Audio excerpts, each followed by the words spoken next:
She invited him as a joke. She wanted to watch him squirm in front of 200 wealthy guests, wanted her friends to lean in close and whisper about how out of place he looked, how uncomfortable, how small.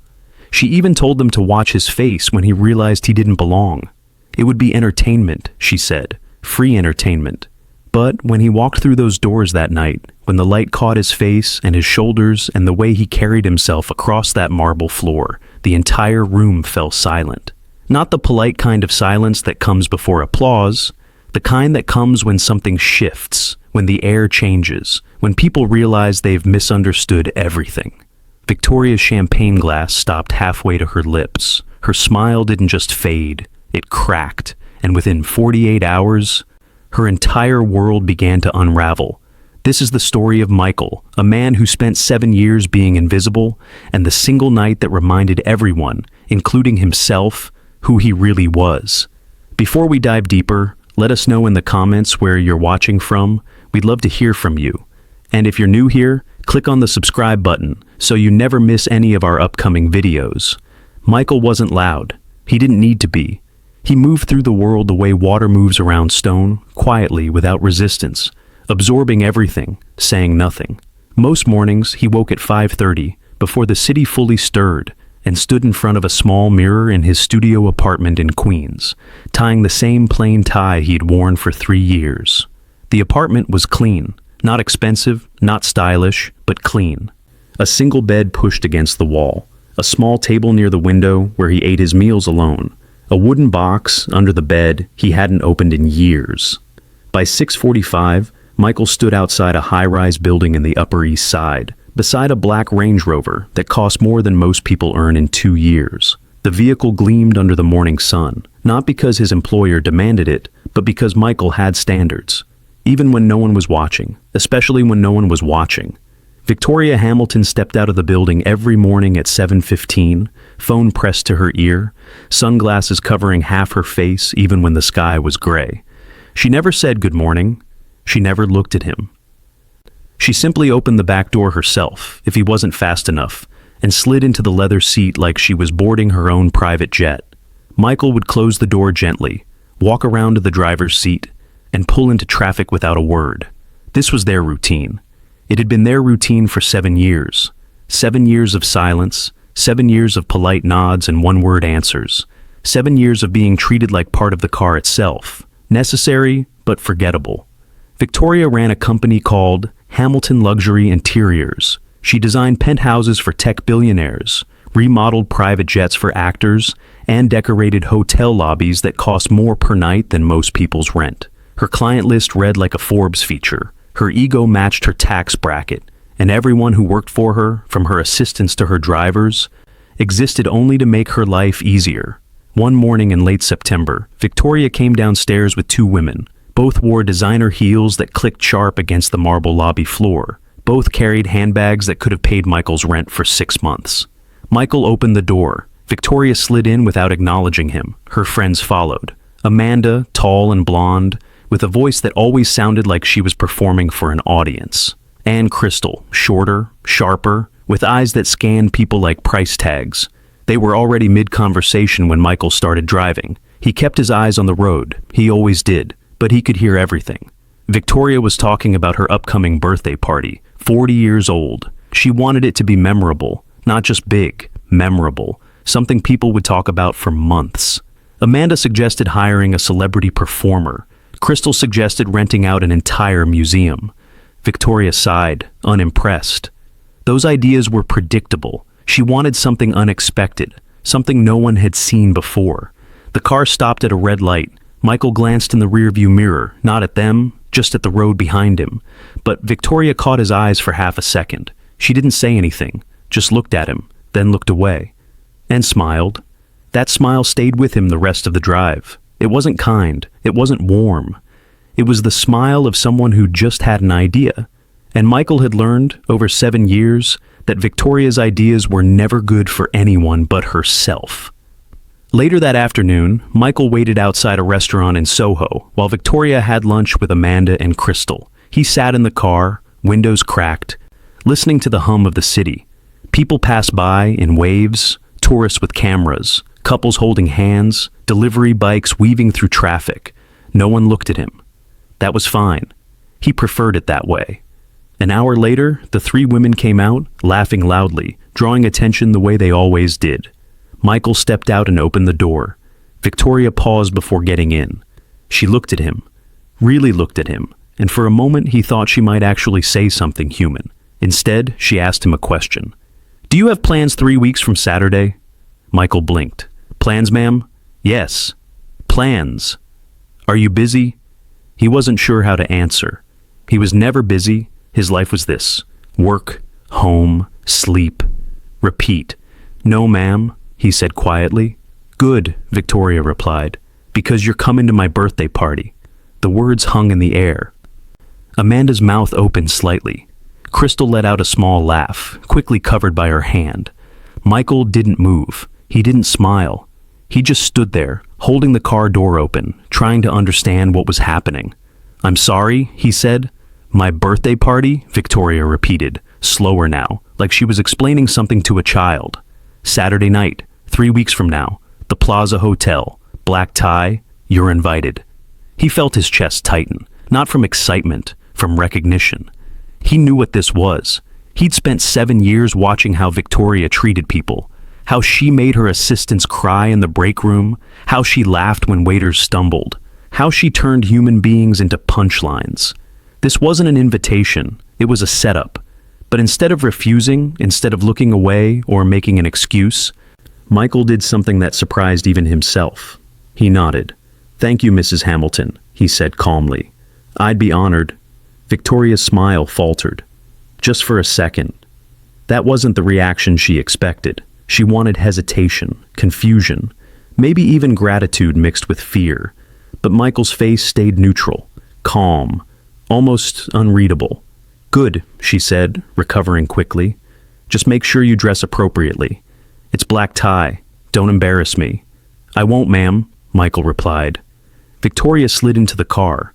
Amanda and Crystal followed, already whispering to each other. Michael closed the door, walked around to the driver's seat, and started the engine. As he drove them back, the women talked like he wasn't there, like he couldn't hear, like he was part of the upholstery. "This is genius," Amanda said, laughing. "You're really inviting him?" Victoria nodded, grinning. "Can you imagine Michael standing there in some cheap suit, surrounded by millionaires, completely lost?" Crystal covered her mouth. "Oh my God, he's going to be so uncomfortable." "That's the point," Victoria said. "I want to watch him squirm. I want everyone to see the difference between us and people like him." Amanda leaned back in her seat, still giggling. "This is the best birthday idea you've ever had." Michael's hands tightened on the steering wheel, just slightly, not enough for anyone to notice, but enough for him to feel it. That night, he sat alone in his apartment, staring at the wall. The lights from the street below flickered through the window, casting shadows that moved like ghosts. He thought about the invitation. He thought about Victoria's smile. He thought about the way Amanda and Crystal laughed. The way they always laughed, like the world was a stage and everyone else was just background noise. For 7 years, he'd kept his head down. For 7 years, he'd accepted being invisible. But something had shifted. Maybe it was the way Victoria looked at him. Maybe it was the way she assumed he'd show up and fall apart. Or maybe it was just that he was tired of being small, tired of pretending he was nothing. Michael stood up and walked to his bed. He knelt down and pulled out the wooden box he kept underneath. Dust covered the top. He hadn't touched it in so long, he'd almost convinced himself it didn't exist. But it did. And tonight, for the first time in 7 years, he opened it. Inside were photographs. Old photographs. Him, younger, standing under bright lights on a long runway. People clapping, cameras flashing. Another photo showed him in a fitted black suit, mid-stride, chin up, eyes forward, confident, alive. There was a business card tucked between the photos. Karen Mitchell, it read. Talent manager. He stared at it for a long time. Then he picked up his phone. His hands shook slightly as he scrolled through his contacts. He still had her number. He'd never deleted it. Even after everything fell apart. Even after he disappeared. He pressed call. It rang once, twice, 3 times. Then a voice sharp and familiar, Karen Mitchell. Michael opened his mouth, but for a moment, nothing came out. Then, quietly, he said, "Karen, it's Michael. Michael Torres." Silence. Long, heavy silence. Then, almost a whisper. "Michael? Oh my God! Michael, is that really you?" "Yeah," he said. "It's me." "Where the hell have you been?" she asked, her voice rising. "Do you know how many people asked about you? How many times I tried to reach you?" "I know," Michael said. "I'm sorry." "Sorry?" "You vanished, Michael. You were one of the best, and you just disappeared." "I had to," he said quietly. "My mom got sick. I had to take care of her. The bills, the hospital, I couldn't keep up with both. So I stopped. I stopped everything." Karen's voice softened. "I didn't know. I'm sorry." Michael nodded even though she couldn't see him. "She passed away 2 years ago." "Oh, Michael, I'm so sorry." He exhaled slowly. "Thank you. But Karen, I didn't call to talk about the past. I called because I need your help." She paused. "What kind of help?" "I need to know if I still have it," he said. "If I can still do this." "Do what?" "Walk," he said. "Model, be that person again." Another pause, longer this time. "Michael," she said carefully. "It's been 7 years, I know. The industry moves fast. People forget, I know. So why now? Because someone reminded me," he said, "that I've been hiding, and I'm tired of it." Karen was quiet for a moment. Then she said, "Where are you right now?" "Queens." "Are you working?" "Yeah, driving." "For who?" "A woman named Victoria Hamilton. She runs an interior design company." Karen made a small sound, almost a laugh. "You're driving for Victoria Hamilton? You know her?" Michael asked. "I know of her," Karen said. "She's a piece of work." "Yeah," Michael said. "She is." "So, what does this have to do with modeling?" "She invited me to her birthday party," Michael said. "At the Plaza, black tie. 200 guests. She invited you?" Karen sounded confused. "Why?" "Because she thinks it'll be funny," Michael said. "She thinks I'll show up looking lost and out of place. She wants to watch me embarrass myself in front of her rich friends." Karen was silent for a long moment. Then she said, "And you're going?" "Yeah," Michael said. "I'm going." A slow smile crept into Karen's voice. "You want to make a statement?" "I want to remind myself who I am," Michael said. Karen laughed softly. "Okay, okay. When's the party?" 3 weeks from Saturday. That's not a lot of time, I know. But if anyone can help me, it's you." She was quiet again. Then she said, "Do you still have your suit? The navy one?" Michael looked down at the garment bag lying on his bed. "Yeah, I still have it." "Good," Karen said. "Get it tailored. I'll make some calls. See who's still around. See who remembers you. And Michael, yeah? Don't let her win." He smiled for the first time in what felt like months. "I won't." Over the next 2 weeks, something inside Michael began to shift. Not loudly, not all at once, but slowly, like a door creaking open after years of being locked. He started waking up earlier, not because he had to, because he wanted to. He went to a barber in Brooklyn, someone Karen recommended, and got a clean fade.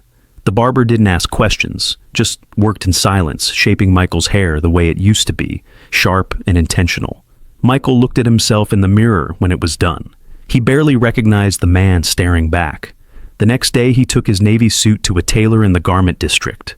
An older man with careful hands and sharp eyes examined the fabric, running his fingers along the seams. "This is good work," the tailor said. "Italian?" Michael nodded. The man smiled. "It still fits?" "Almost," Michael said. "I just need it perfect." The tailor measured him, made notes, and promised it would be ready in a week. Michael paid in cash and left, feeling something he hadn't felt in years. Hope. That evening, Karen called him. "I made some calls," she said. "And? People remember you, Michael. They really do. A photographer I know, Robert Chen, he shot you in Paris back in 2016. I told him you might be coming back. He wants to meet you." Michael's heart beat faster. "Really? Really," Karen said. "But Michael, you need to be ready. This isn't just about showing up. It's about showing them you never left." "I understand," he said. Good, she replied, because if you walk into that party looking like the Michael I used to know, people are going to notice. That's what I'm counting on, Michael said. The night before the party, Michael stood in his apartment, alone. The suit hung on the back of his door, freshly tailored, pressed, perfect. His shoes were polished, his tie was ready. Everything was in place, but his hands were shaking. He sat on the edge of his bed and closed his eyes.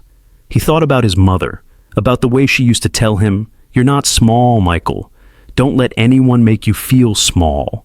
He thought about the runway, the lights, the applause, the version of himself that felt untouchable. And then he thought about Victoria, about the way she looked at him like he was furniture, about the laughter in the car, about the invitation that was meant to humiliate him. He opened his eyes, and he made a decision.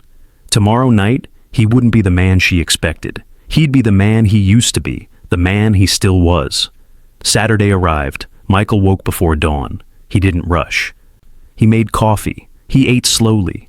He showered and dressed with the kind of care most people reserve for weddings. When he looked at himself in the mirror, fully dressed, he didn't see a driver anymore. He saw Michael Torres, the model, the man who once walked runways in Milan and Paris, the man who hadn't died, just hidden.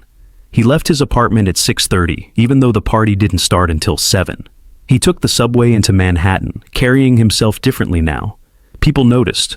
A woman on the train glanced at him twice. A man nodded in respect. Michael didn't smile. He didn't need to. By the time he arrived at the Plaza Hotel, the sun had set and the city glowed with light. The hotel's entrance was grand, almost intimidating, with its gold fixtures and towering columns.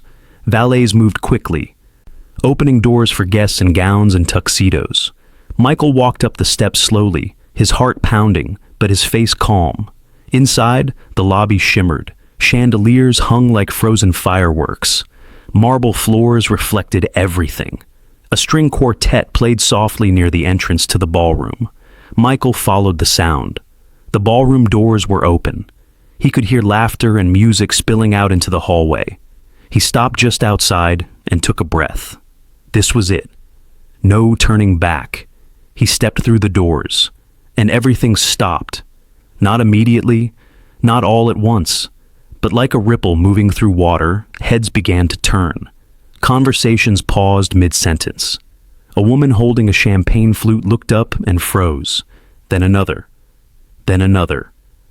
Michael walked forward, shoulders back, head high, moving with the same calm confidence he'd carried on runways years ago.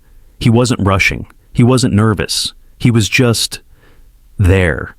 And people noticed. A man in a gray tuxedo leaned toward his wife and whispered, "Who is that?" "I don't know," she replied, "but look at him." Near the center of the room, Victoria stood surrounded by her friends. She was mid-laugh, telling some story Amanda and Crystal were pretending to care about. Then Amanda's eyes drifted toward the entrance. Her smile faded. "Victoria?" she said quietly. "What?" Victoria replied, still laughing. "Victoria, look." Victoria turned, and the champagne glass in her hand stopped halfway to her lips. Her mouth opened slightly. Her eyes widened. "No," she whispered. "That's not—" Crystal followed her gaze. "Oh my God, is that—" "It can't be," Amanda said, but it was. Michael stood near the entrance, scanning the room calmly. His navy suit fit him like it was painted on. His shirt was crisp white. His tie was perfect. His shoes gleamed under the chandeliers. But it wasn't just the clothes. It was him. The way he stood, the way he looked at the room, not with fear or hesitation, but with quiet certainty, like he belonged. Victoria's hands started trembling. "This isn't happening," she muttered. A woman Michael didn't recognize approached him, smiling warmly. "Hi," she said. "I don't think we've met." "Michael," he replied, shaking her hand gently. "I'm Jennifer," she said. "Are you in fashion?" "I was," Michael said. "Took some time off. But I'm thinking about coming back." Jennifer's eyes lit up. "You should. You have the look." Before Michael could respond, another guest joined them, then another. Within minutes, a small crowd had formed. People asked questions, complimented his suit, asked where he'd been. Michael answered politely, humbly, without arrogance. and the more he spoke, the more people leaned in. Across the room, Victoria stood frozen. Crystal touched her arm. "Victoria, people are staring." "Not at me," Victoria whispered. "At him." Amanda looked around nervously. "What do we do?" "I don't know," Victoria said. Her voice cracked slightly. "I don't know." Then, from across the ballroom, a man's voice rang out, loud and excited. Wait, I know you." Everyone turned. A man in his 50s, wearing a sharp black tuxedo, pushed through the crowd toward Michael. His face was lit with recognition. "You're Michael Torres," the man said, almost laughing. "You walked for Armani. I shot you in Paris. 2016. The room went silent. Michael smiled. Robert Chen grinned. "I can't believe it's you. Where the hell have you been?" The crowd around Michael grew larger. Whispers spread like wildfire. "He's a model? I knew I recognized him. Wasn't he in Vogue?" Victoria's chest tightened. She felt her breath catch. Amanda leaned close. "Your driver is a model?" "Was," Victoria said weakly. "He was." Crystal shook her head slowly. "He doesn't look like a was." Robert pulled out his phone. "I'm texting Karen Mitchell right now. She's going to lose her mind." "You're still in touch with Karen?" Michael asked. "Of course," Robert said. "She reps half the models in this room." "Wait, she's here?" "Not yet," Robert said, "but she will be." Within minutes, Robert posted a photo of Michael on his Instagram. The caption read, "Michael Torres is back." And just like that, the image started spreading. Likes poured in. Comments flooded the post. "Where has he been? I remember him. He's still got it." Victoria watched it happen in real time, her phone screen glowing in her trembling hands. People around the room began pulling out their phones, snapping pictures of Michael, tagging him, posting him. He wasn't trying to be the center of attention, but he was. If you're still watching at this point, drop a comment with, "I'm still here. Let's see who's truly following this shocking story." Victoria couldn't take it anymore. She marched across the ballroom, Amanda and Crystal trailing behind her. She forced a smile onto her face, the kind she used in business meetings when she was losing control. "Michael," she said loudly. He turned. "Good evening, Mrs. Hamilton. Can I speak with you?" she asked. "Of course," he replied. They stepped to the side, near a tall window overlooking the city. Victoria's smile was gone now. "What are you doing?" she hissed. "Attending your party," Michael said calmly. "Like you invited me to. You know what I mean." "No," Michael said. "I don't." She stepped closer, lowering her voice. "You're making a scene. I'm standing here, Mrs. Hamilton. That's all. People are talking about you. Isn't that what you wanted?" Her jaw clenched. "Not like this." Michael looked at her, really looked at her. And for the first time in 7 years, he didn't look away. "You invited me here because you thought I'd embarrass myself," he said quietly. "You thought I'd show up in some cheap suit, looking lost, and you and your friends could laugh." Victoria's face flushed. "I didn't—" "Yes, you did," Michael interrupted gently. "And that's fine. I understand. You saw me as nothing, just a driver. Just someone beneath you, but that's not who I am. And it never was." She opened her mouth to respond, but no words came. Michael adjusted his tie. "I spent 7 years being invisible because I had to be. Not because I was nothing, because life put me somewhere I didn't expect. But I never forgot who I was." He paused. "You just assumed I had." Victoria's hands were shaking now. "So what?" she said, voice tight. "You're just going to walk away?" Michael nodded. "Yes." "When?" "Tonight." "You can't," she said quickly. "I need you." "For what?" Michael asked. "To drive you around while you treat me like furniture? To stand quietly while you and your friends laugh at people who work for you?" Victoria's eyes filled with tears, but she blinked them back. "I gave you a job."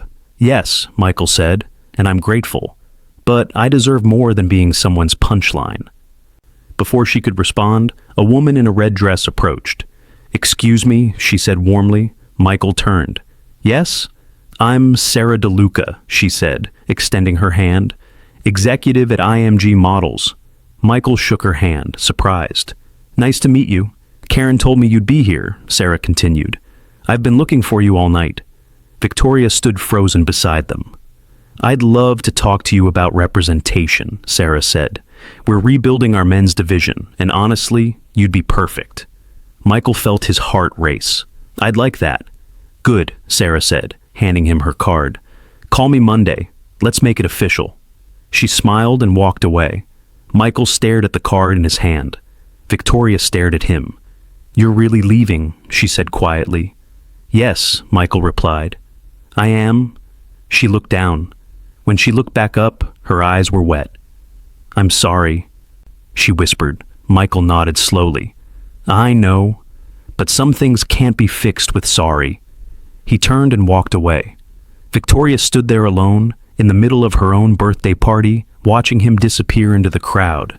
Around her, people laughed and danced and celebrated, but none of it was for her anymore.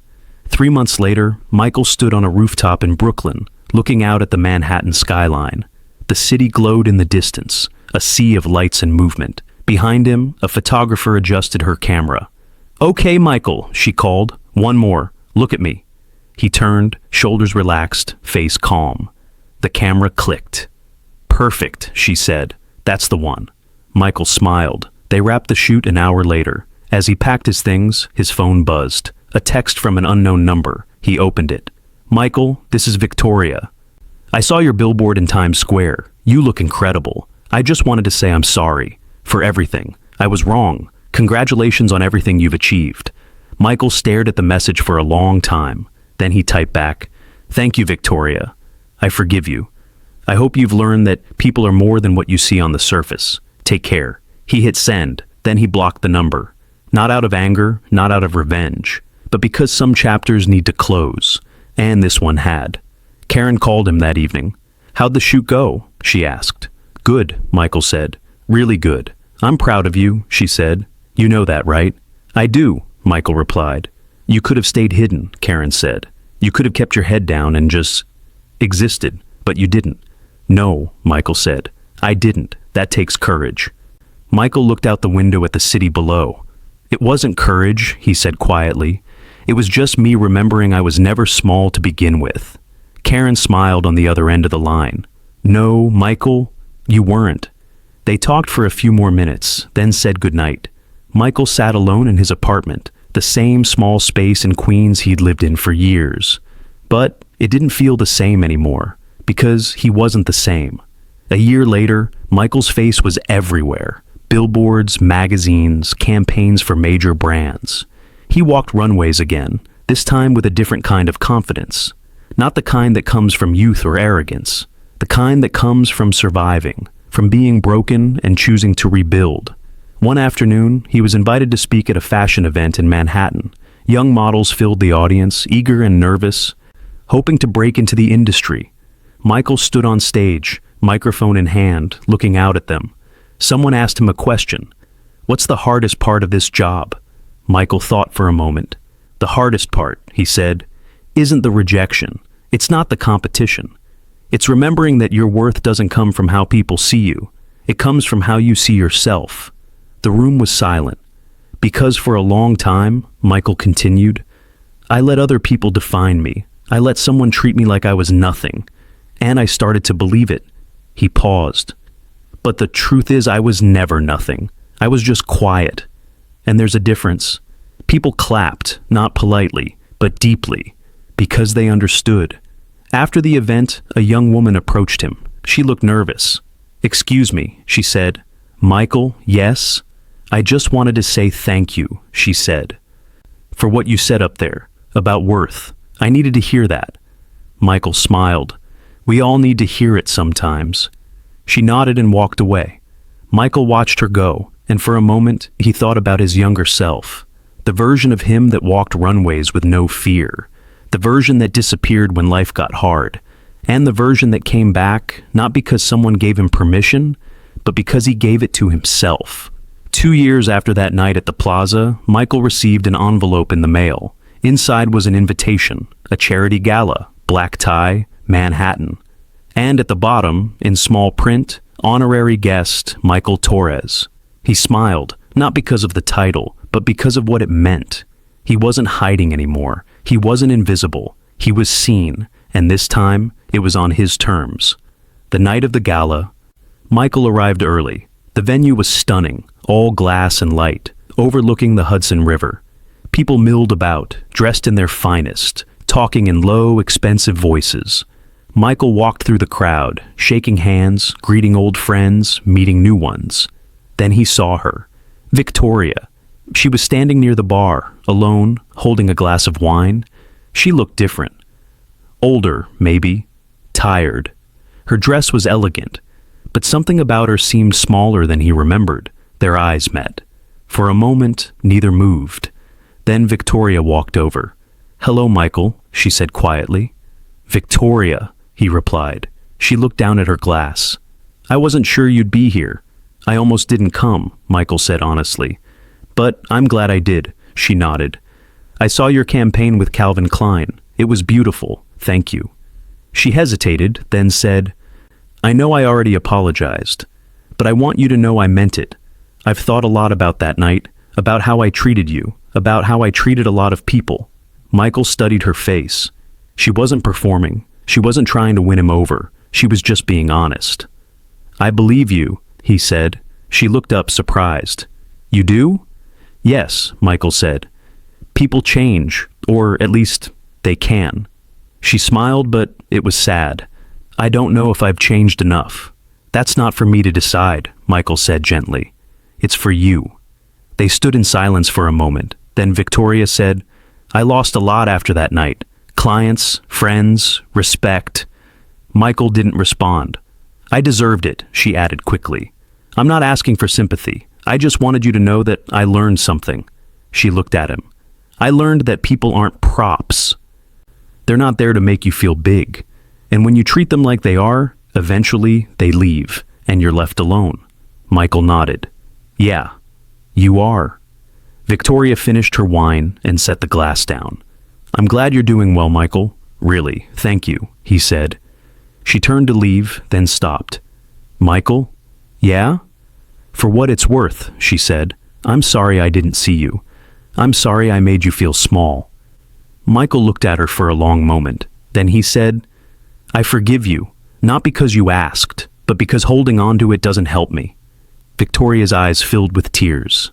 "Thank you," she whispered. And then she walked away. Michael watched her go, and he felt something lift. Not anger, not bitterness, just release. The rest of the night passed in a blur of conversation and laughter. Michael gave a short speech, thanking the organizers, talking about resilience and second chances. People clapped, pictures were taken, and when it was over, Michael walked out into the cool night air, alone but not lonely. He stood on the sidewalk, looking up at the buildings around him, the lights flickering like stars in a man-made sky. His phone buzzed, a text from Karen. "Saw your speech online. You're a natural, proud of you." Michael smiled and typed back, "Thanks. Couldn't have done it without you." She replied immediately, "You did this, Michael, not me." He slipped his phone into his pocket and started walking. The city moved around him, loud and alive, full of people chasing dreams or running from nightmares. And somewhere in the middle of it all, Michael Torres walked with his head up, his shoulders back, and his heart finally at peace. Because he'd learned something Victoria never understood. You can't make yourself big by making others small. You can only make yourself small. And Michael had spent enough time being small. Now, he was exactly who he was always meant to be. Himself, fully, unapologetically, free. Years passed. Michael's career flourished in ways he never imagined. He became more than just a model. He became a voice, someone young people looked up to, someone who spoke at universities and community centers about resilience, about self-worth, about the quiet strength it takes to rebuild after life breaks you down. He started a mentorship program for young men trying to break into fashion, especially those from low-income backgrounds who didn't have connections or resources. He called it Second Steps, because everyone deserves a second chance. One afternoon, he sat in a small community center in the Bronx, surrounded by 15 young men, all between 18 and 25. They looked at him with a mix of hope and skepticism. Michael knew that look. He'd worn it himself. So, one of them said, crossing his arms, "You really used to drive for some rich lady?" Michael nodded. Yeah, I did. For 7 years. And she treated you like trash? The young man continued. Pretty much, Michael said honestly. The room was quiet. Then why'd you stay? Another voice asked. Michael leaned forward, elbows on his knees. Because I had to, he said. My mom was sick. I needed steady income. I needed health insurance. I didn't have the luxury of quitting just because my feelings were hurt. The young men nodded. They understood that. Most of them had been in situations where pride was a luxury they couldn't afford. But, Michael continued, staying doesn't mean accepting. I stayed in that job, but I never accepted that I was less than. I never believed what she said about me, even when it felt like maybe she was right. How'd you keep believing? Someone asked. Michael thought about it. I didn't, he said. Not all the time. There were days I looked in the mirror and didn't recognize myself. Days I felt like I'd disappeared. The room felt heavy. But I had something she didn't, Michael said. I had a history. I had proof that I was more than what she saw. And when the moment came, I pulled that proof out and reminded myself. He looked around at them. You all have that too. You all have something inside you that the world hasn't seen yet. And just because people don't see it doesn't mean it's not there. One of the young men, quiet until now, spoke up. What if we don't know what that thing is? Then you find it, Michael said. You try things, you fail, you try again, you ask for help, you stay curious, but you don't let anyone else tell you who you are, especially not someone who doesn't care enough to actually see you. The session ended an hour later. As the young men filed out, several of them stopped to shake Michael's hand, to thank him, to ask if he'd be back. He would. He always came back. Outside, the sun was setting, casting long shadows across the basketball courts and chain-link fences. Michael stood there for a moment, breathing in the cool air, feeling the weight of the day settle into something lighter. His phone buzzed. An email. The subject line read, Interview Request, Vogue. He opened it. They wanted to feature him in their next issue, not just as a model, as a story. They wanted to talk about his journey, his fall, his rise. They wanted to know how he did it. Michael stared at the email for a long time. Then he replied, I'd be honored. The interview took place a month later in a studio in Chelsea. The journalist, a woman named Claire, sat across from him with a recorder between them. She asked the usual questions at first. When did you start modeling? What was your biggest break? Who were your influences? Michael answered them all. But then Claire leaned forward and asked the question that mattered. What happened? She said gently. You were everywhere. Then you vanished. What happened? Michael exhaled slowly. Life happened, he said. My mom got sick. Cancer. And I had to choose between my career and taking care of her. So I chose her. Claire nodded, her expression soft.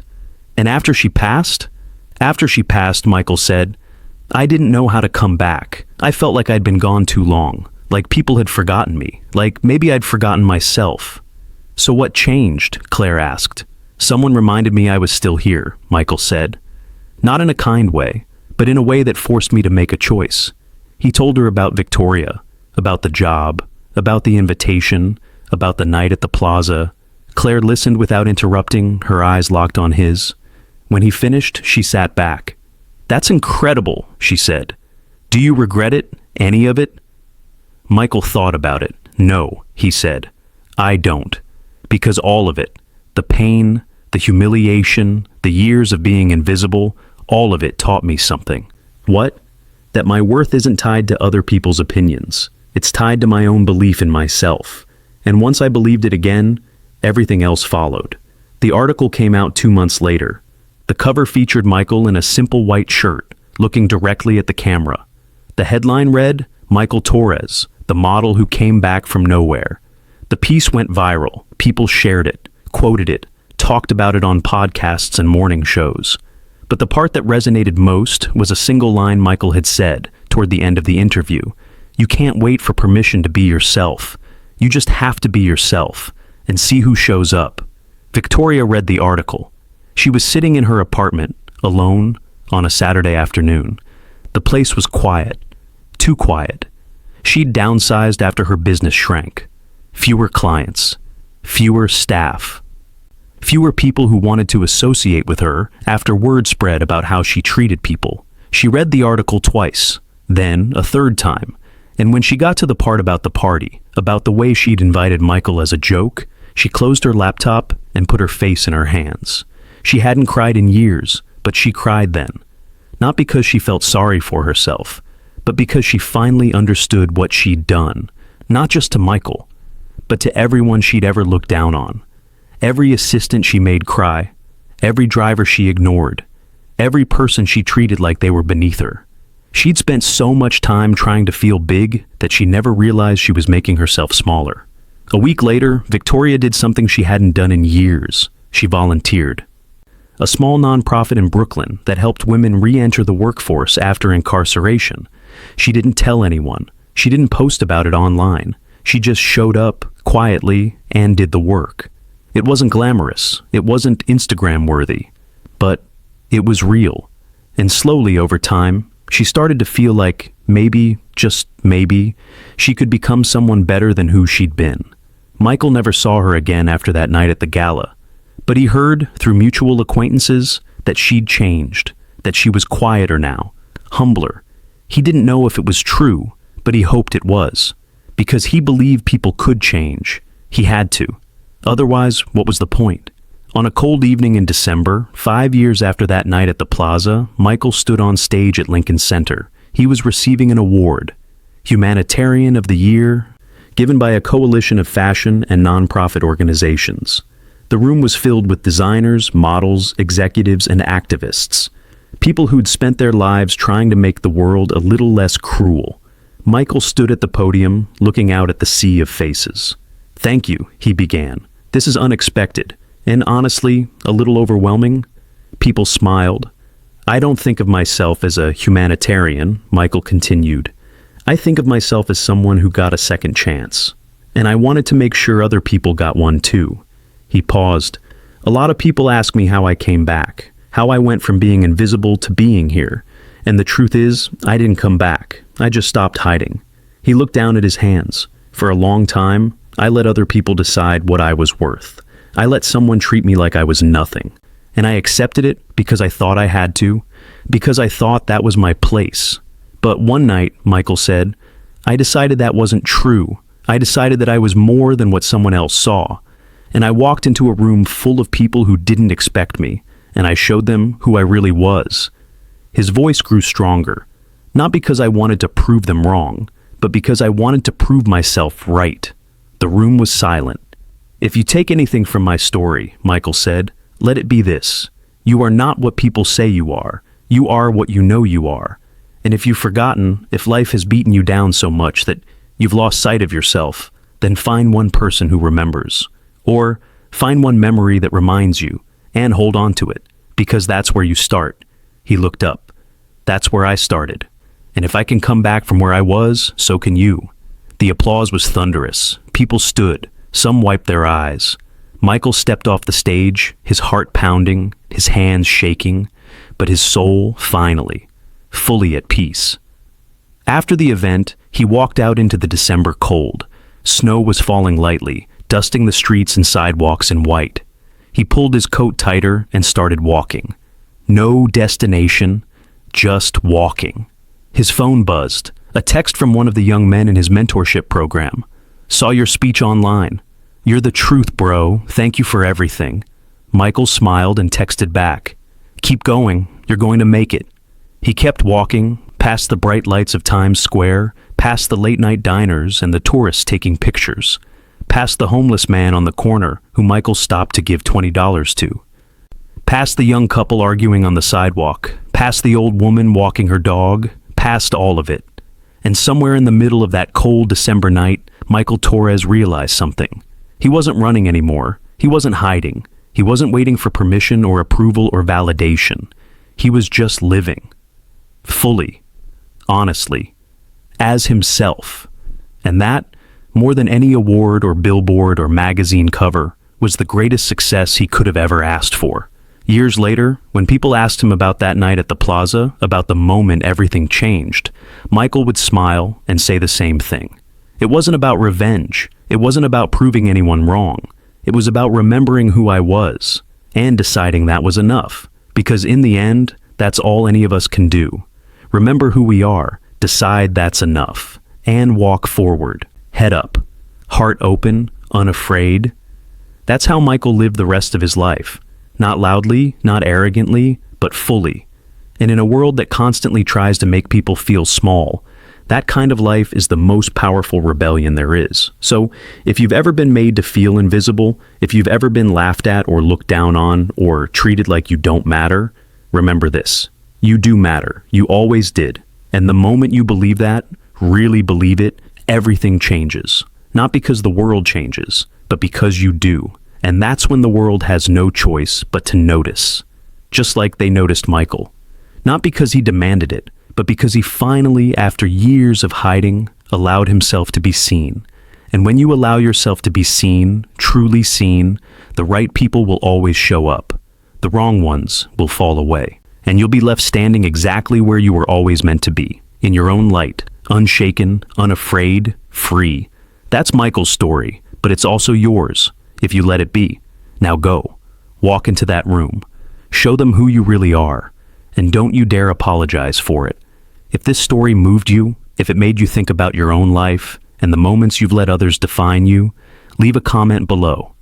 Tell us what you're walking away from. Tell us what you're walking toward. Tell us where you're watching from and what this story made you feel. Because your story matters too. And we'd love to hear it. Thank you for being here. Thank you for listening. And remember, you're not small. You never were.